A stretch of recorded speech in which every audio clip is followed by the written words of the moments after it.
Assalamualaikum warahmatullahi wabarakatuh.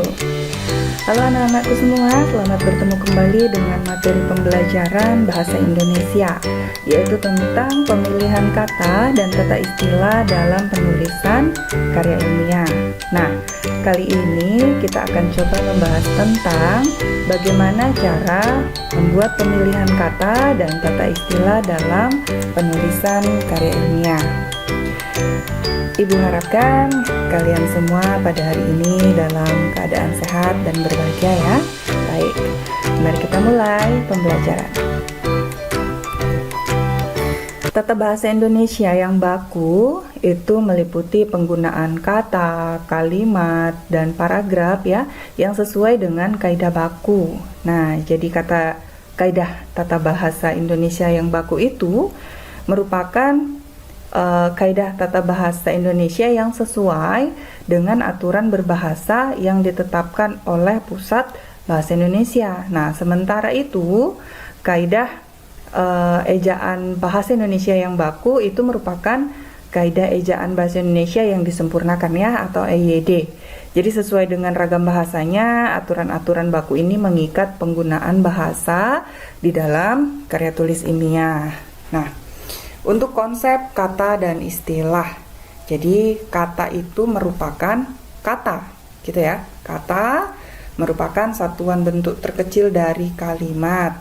Dia berdiri sendiri dan mempunyai makna. Jadi kata-kata yang terbentuk dari gabungan huruf atau morfem, ya, gabungan ini baru kita akui sebagai kata bila bentuk itu mempunyai makna.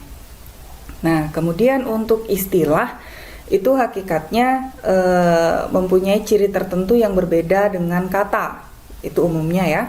Jadi istilah itu merupakan gabungan kata yang dengan cermat mengungkap makna, konsep proses, keadaan, atau sifat yang khas dalam bidang tertentu. Baik, sekarang perbedaan kata dan istilah. Ya, kata dapat bermakna ganda sedangkan istilah tidak, gitu ya. Jadi contoh kata tubuh. Kata tubuh itu dapat bermakna lebih dari satu. Misalkan tubuh ya, tubuh artinya keseluruhan jasad manusia, gitu, atau binatang. Kemudian tubuh itu adalah bagian badan yang utama, atau tubuh itu merupakan diri sendiri. Jadi ini adalah berbagai macam makna dari kata tubuh. Nah, sedangkan istilah itu misalnya nih ya, istilah tata bahasa, fonem, morfem gitu ya. Itu artinya tidak bermakna ganda. Nah, makna ganda bergantung pada makna kata maksud saya bergantung pada konteks. Maka istilahnya bebas konteks. Jadi kata bunga dapat bermakna. Ini kata bunga ya. Maknanya bagian tumbuh-tumbuhan atau di kebun banyak bunga. Kemudian yang paling cantik artinya gadis itu bunga desanya. Kemudian imbalan atas piutang, ia meminjam uang dengan bunga 5% per bulan. Jadi kata itu banyak mengandung makna tapi tergantung dari konteksnya juga. Kemudian ada istilah bersifat internasional, jadi mempunyai konsep universal dalam ilmu yang bersangkutan. Contoh, hidrogen, oksigen, tipes, influenza. Kemudian istilah biasanya otentik, jadi dalam arti yang tidak sama dengan kata sehari-hari. Contohnya, perakiraan, jadi perkiraan. Kemudian renik atau mikro kecil. Nah, macam kata. Jadi bahasa Indonesia umumnya terdiri dari 10 jenis kata. Ini secara umum ya. Ada verbal, ada nominal atau kata benda, kata kerja, kata sifat adjektiva, kata ganti pronominal, keterangan adverbia, bilangan, numeralia, sambung, konjungsi, kata sandang artikel, kata seru interjeksi, dan kata depan preposisi. Nah, kata dikelompokkan ke dalam 5 jenis. Ya, ada 5 jenis kelompok kata. Ada kata perba yaitu kata kerja, kemudian adjektiva itu kata sifat, adverbia kata keterangan, kemudian rumpun kata benda yang beranggotakan kata-kata benda atau kata nama atau nomina, kemudian pronomina atau kata ganti, numeralia atau kata bilangan. Nah, yang kelima ini rumpun kata tugas yang beranggotakan preposisi itu kata depan, konjungtor itu kata sambung, interjeksi itu kata seru, artikel itu kata sandang dan partikel. Kita yang pertama masuk di kata kerja atau perba, ya. Itu merupakan kata yang menyatakan perbuatan atau tindakan atau proses dan keadaan yang bukan merupakan sifat. Jadi kata kerja itu umumnya berfungsi sebagai predikat di dalam kalimat. Nah, komposisinya atau ciri-ciri dari kata kerja itu ada 3, ya. Yang pertama dapat diberi aspek waktu, seperti contoh katanya akan, sedang, dan telah. Contohnya akan mandi, sedang tidur, atau telah pergi. Itu kata kerja yang diberi keterangan waktu. Kemudian kata kerja yang dapat diingkari dengan kata tidak. Contoh, tidak makan, tidak pulang, dan tidak tidur. Itu yang kedua. Kemudian ciri kata kerja yang ketiga itu dapat diikuti oleh gabungan kata dengan menambahkan kata benda atau kata sifat. Jadi kata ditulis pergi, bicara, lihat, menulis, bepergian, dan seterusnya itu sebagai kata kerja, karena jika digabungkan dengan kedua bentuk kombinasi di atas itu akan tercipta arti yang jelas. Contohnya seperti di bawah ini. Jadi kata tulis ditambah dengan pena, yaitu kata benda, kemudian menulis ditambah dengan cepat. Cepat ini adalah kata sifat, begitu ya. Kemudian ada kata pergi dengan adik, menjadi bepergian dengan gembira. Kemudian bicara dengan dosen, berbicara dengan fasih. Lihat dengan mata, melihat dengan jelas. Jadi di contoh di atas itu bentuk kerja yang ada secara 2 macam. Yang pertama kata kerja asal, yaitu kata kerja yang dapat berdiri sendiri di dalam kalimat tanpa bantuan afiks, ya. Contohnya tulis, pergi, bicara, melihat. Kemudian yang kedua, ada kata kerja turunan, yaitu kata kerja yang mempunyai afiks. Contohnya, menulis, bepergian, berbicara, dan melihat. Nah, selain bentuk di atas, ada pula bentuk kata kerja atau verba yang lain. Di antaranya verba reduplikasi atau verba berulang, kata kerja berulang ya, dengan atau tanpa pengimbuhan. Misalnya, makan-makan, batuk-batuk, berlari-lari, dan seterusnya.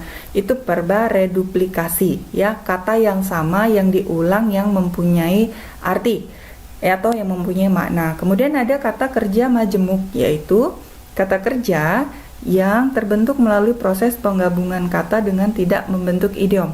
Contoh, terjun payung, temu bicara, tatap muka, mengkambing hitamkan, dan seterusnya. Kemudian yang ketiga ada kata kerja berpreposisi, yaitu kata kerja intransitif yang selalu diikuti oleh preposisi tertentu. Misalnya, tahu akan, berdiskusi tentang, cinta pada, sejalan dengan, dan seterusnya. Kemudian kita beralih ke adjektiva atau kata sifat. Kata sifat itu merupakan kata yang menerangkan keasahan, sifat, watak, tabiat, gitu ya, manusia, binatang, ataupun suatu benda. Ini diambil dari referensi komposisi bahasa Indonesia tahun 2007 ya, halaman 80. Nah, kata sifat ini dibagi menjadi 2, yaitu kata sifat bentuk tunggal dan kata sifat berimbuhan. Untuk kata sifat yang bentuk tunggal itu ciri-cirinya dapat diberi keterangan pembanding. Contoh ya, lebih baik, kurang indah, seperti itu. Kemudian yang kedua dapat diberikan keterangan penguat seperti sangat benar sekali. Contohnya, sangat mahal, murah benar, indah sekali, gitu. Kemudian dapat diingkari dengan kata ingkar, tidak benar atau tidak sehat contohnya. Kemudian ada kata sifat tunggal yang dapat dibagi menjadi 5 kelompok, yaitu berdasarkan keadaan atau situasi, warna, ukuran, perasaan atau sikap, dan indera. Contohnya, untuk keadaan atau situasi itu aman, gawat, dan seterusnya. Kemudian warna, Mejiku Hibiniu ya. Kemudian ukuran ada tinggi, ada pendek. Perasaan atau sikap itu ada bahagia, ada sedih, ada murung. Kemudian ada marah gitu ya. Kemudian indera itu contohnya ada harum, ada pedas, ada manis, ada pahit, seperti itu. Kemudian kata sifat atau adjektiva yang berimbuhan. Jadi dibentuk dari sufiksnya dan diserap dari bahasa asing, seperti bahasa Inggris dan bahasa Arab. Jadi selain akhiran tersebut ada dua kombinasi afiks yang membentuk kata sifat, yaitu konfiks dengan bentuk dasar kata ulang atau reduplikasi. Ya, kita bisa lihat seperti tabel berikut. Untuk sufiks bentuknya, untuk sufiks dan konfiks. Nah, untuk afiksnya itu ada tambahan al, i, iyah, if, ik, is, dan wi. Jadi contohnya formal atau nasional, i abadi, iyah ilmiah, lahiriah, gitu ya. Kemudian if aktif, fiktif, reaktif. Kemudian ik magnetik, elektronik. Kemudian is praktis, egois, komplementer, wi manusiawi, surgawi. Itu yang sufiks, imbuhan. Nah, untuk yang konfiks, ya, imbuhan ke, awalan ke ditambah dengan an dengan reduplikasi. Kemudian se ditambah dengannya dengan reduplikasi dan me ditambah dengan kan dengan reduplikasi. Contohnya, kekanak-kanakan, keinggris-inggrisan, sebaik-baiknya, sepandai-pandainya, dan membesar-besarkan. Kemudian ada kata keterangan atau adverbia, di mana kata keterangan ini itu merupakan kata yang memberikan waktu keterangan pada kata kerja, pada kata sifat, kemudian pada nominal predikatif atau kalimat, ya. Jadi ada beberapa tipe dari adverbia. Adverbia yang menerangkan verba atau kata kerja. Contohnya, saya ingin segera melukis. Kemudian kata keterangan pada adjektiva, ya, kata sifat. Contohnya, pemandangannya sangat indah. Kemudian kata keterangan yang menerangkan nomina predikatif, itu contohnya ayah Ani hanya sebagai pegawai kantor biasa. Kemudian kata keterangan adverbia yang menerangkan kalimat secara keseluruhan. Secara keseluruhan contohnya sepertinya adik bahagia. Baik, itu tadi kata keterangan. Sekarang kita beralih ke kata benda atau nomina. Itu merupakan kata yang mengacu pada suatu benda atau kata yang disebut juga istilah kata nama, nomina. Nah, kata benda yang berfungsi sebagai subjek, sebagai objek, pelengkap, dan keterangan di dalam kalimat. Jadi ciri kata benda itu ada dua, dapat diingkari dengan kata bukan. Ya, contohnya gula atau bukan gula, saya atau bukan saya. Kemudian kata benda nomina yang kedua itu dapat diikuti oleh kata gabungan, ya, diikuti oleh gabungan kata ditambah dengan kata sifat atau kata yang sangat. Contohnya, pohon ditambah yang rindang itu ditambah kata sifat, atau kekasih ditambah yang sangat cantik itu kata sifat. Jadi kata benda yang berimbuhan. Di sini bentuknya ada prefiks, sufiks, infiks, dan konfiks. Ini untuk afiksnya. Contohnya, untuk yang prefiks, ya, imbuhannya ke, peter. Jadi ada ketua, kekasih, petinju, pembela, tersangka, dan tertuduh. Untuk sufiks, itu afiksnya atau imbuhannya berakhiran dengan an, in, wan. Contohnya, pikiran, timbangan, hadirin muslim, muslimin maksudnya, kemudian ilmuwan, karyawan. Nah, untuk infiks itu imbuhan m, l, r, in. Contohnya, kemuning, kemilau, telunjuk, telapak, serabut, seruling, kinerja, dan kinasih. Untuk konfiks, itu afiksnya adalah ke ditambah dengan an dan pe ditambah dengan an. Contohnya, kehidupan keterangan, pegunungan, pembelian. Nah, kita beralih ke kata ganti atau pronomina, di mana pronomina ini merupakan kata yang dipakai untuk mengacu kepada nomina lain, ya. Jadi pronomina ini dibagi menjadi dua, ada pronomina persona untuk mengacu kepada orang, kemudian pronomina penanya untuk menanyakan benda, orang, atau barang, yaitu apa, siapa, mana, kapan, dan seterusnya. Kemudian ada pronomina penyapa, yaitu ibu, Pak, Dok, atau Prof. Kemudian pronomina penunjuk, ini, itu, anu, gitu ya. Nah, kemudian ada kata ganti, ya, pronomina, maksudnya itu kata ganti. Jadi ada kata ganti ku, mu, dan nya. Itu ditulis serangkai dengan kata yang mendahului atau yang mengikuti. Contohnya, Apa yang ku bawa boleh kau pinjam. Jadi ku di sini itu bisa temanku, temanmu, dan temannya yang berkumpul di sini. Seperti itu. Kemudian kita beralih ke kata bilangan atau numerilia. Jadi kata ini dipakai untuk menghitung banyaknya orang, binatang, barang, atau objek lainnya. Gitu ya.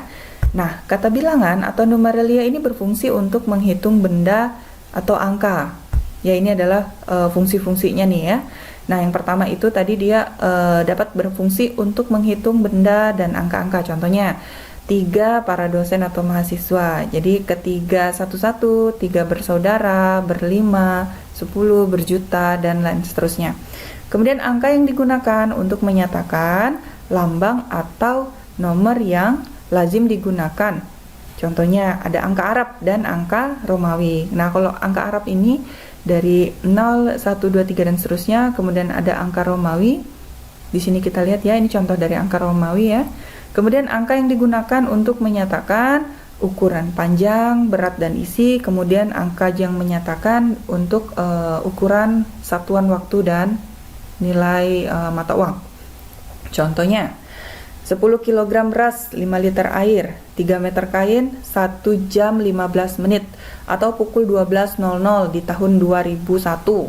Atau untuk yang nilai mata uang, di sini ada Rp10.000. Kemudian ada penulisan lambang dengan huruf, contohnya ada 11 atau 112, kemudian 2/3 atau 1/10. Kemudian ada penulisan kata bilangan tingkat, contohnya ada bab 3, ya, kemudian ada abad 20, ini pakai angka Romawi, ini pakai angka Arab, dan ini adalah di narasi, jadi abad ke-20. Nah, kemudian penulisan kata bilangan yang mendapat akhiran an, contohnya tahun 90-an, gitu ya.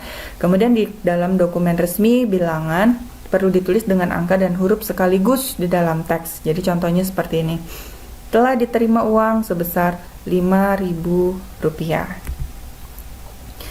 Kita ke kata sandang. Jadi kata sandang itu si dan sang, ya, ditulis secara terpisah dari kata lain yang mengikutinya. Contoh, si pemilik kebun sedang sakit, atau sang raja berburu bersama para pengawalnya. Ini sering dipakai untuk bahasa-bahasa sastra atau bahasa-bahasa dongeng ya. Kemudian ada partikel, yaitu ada imbuhan lah, KSH, dan tah, ya, ditulis serangkai dengan kata yang mendahulunya. Contoh, siapakah yang telah makan tadi? Nah, kemudian partikel pun ditulis terpisah dari kata yang mendahulunya. Jadi kecuali pada kelompok yang sudah dianggap pandu, atau seperti adapun, bagaimanapun, ya. Contohnya nih, sepucuk surat pun tak pernah datang. Seperti itu. Atau cintaku pun bertepuk sebelah tangan. Nah, misalkan seperti itu. Kemudian ada partikel per yang berarti mula, demi, dan tiap, ditulis terpisah dari bagian kalimat yang mendampinginya. Contoh, 1/1 masuk ke ruangan ini, atau 1/1 kalian akan diabsensi, misalnya seperti itu. Kemudian ada kata depan atau preposisi. Ini merupakan kata tugas yang selalu berada di depan kata benda, kata sifat atau kata kerja, untuk membentuk gabungan kata depan atau frase preposisional. Contohnya, di kantor pada hari ini, kemudian dengan cepat buat tamu oleh pegawai, dan tentang hal itu. Kemudian ada kata sambung atau konjungsi, ya. Kata sambung ini merupakan kata tugas yang berfungsi menghubungkan dua kata atau dua kalimat, yaitu kata sambung yang disebut juga konjungtor atau konjungsi, ya.